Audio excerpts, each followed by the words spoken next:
ৰোধ কৰক যোগান মন্ত্ৰী হুঁচিয়াৰ হুঁচিয়াৰ হুঁচিয়াৰ যোগান বিভাগ হুঁচিয়াৰ হুঁচিয়াৰ হুঁচিয়াৰ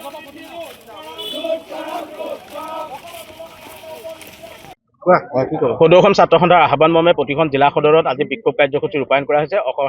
অসম চৰকাৰৰ যি যোগান বিভাগ, এই যোগান বিভাগৰ যি গাফিলতি, ইয়াক ধিক্কাৰ জনাইছোঁ। আৰু অসম চৰকাৰে যি যোগান বিভাগে বজাৰ যি নিয়ন্ত্ৰণ কৰিব পৰা নাই, আমি জনসাধাৰণৰ ওপৰত যি মূল্য বৃদ্ধি হৈছে তাৰ তীব্ৰ বিৰোধিতা কৰিছোঁ। আমি অতি শীঘ্ৰে মূল্য বৃদ্ধি নিয়ন্ত্ৰণ কৰিবৰ কাৰণে দাবী জনাইছোঁ। অত্যাৱশ্যকীয় সামগ্ৰীৰ ওপৰত যি কৰ নিৰোপ কৰিছে, তাৰ ফলত জনসাধাৰণ যি জুৰুলা হৈছে, তাৰ পৰা মানে জনসাধাৰণক সকাহ দিবৰ কাৰণে আমি অসম চৰকাৰক দাবী জনাইছোঁ। যোগান বিভাগে অতি শীঘ্ৰে বজাৰৰ ওপৰত চোকা দৃষ্টি ৰাখিবৰ কাৰণে আমি দাবী জনাইছোঁ।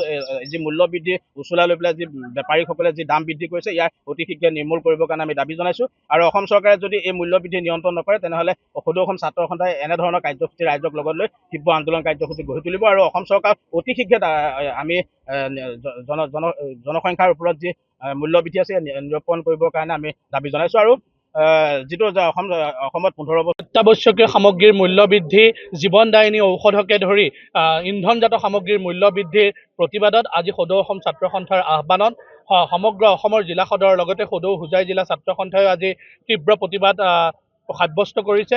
আৰু এই প্ৰতিবাদৰ যোগেদি চৰকাৰলৈ এটাই দাবী জনাব বিচাৰিছে যে ৰাইজৰলৈ যি ৰামটাঙোন মূল্য বৃদ্ধিৰ যি ৰামটাঙোন সোধাইছে চৰকাৰে, নৱগঠিত চৰকাৰ হোৱাৰ আজি কেইটামান দিন পাৰ হৈ গৈছে, কিন্তু বজাৰত হুৰে মূল্য বৃদ্ধি পাইছে বস্তুৰ।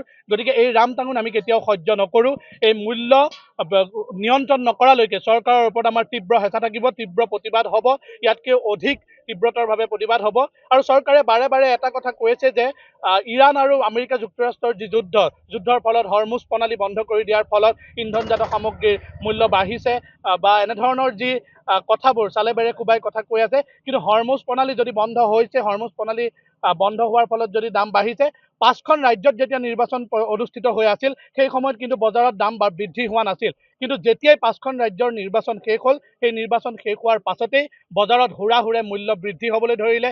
ইন্ধনজাত সামগ্ৰী, জীৱনদায়িনী ঔষধকে ধৰি গাখীৰকে ধৰি যিবোৰ অত্যাৱশ্যকীয় সামগ্ৰী, সেই অত্যাৱশ্যকীয় সামগ্ৰীৰ মূল্য দুগুণতকৈ অধিক হোৱা আমি দেখিবলৈ পাইছোঁ।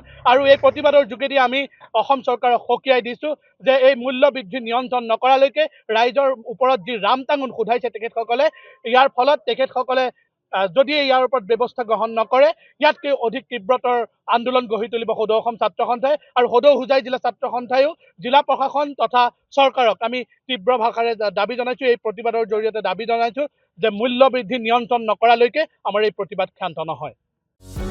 যিকোনো খবৰৰ বাবে যোগাযোগ কৰক আমাৰ এই নম্বৰত 9181 307 221।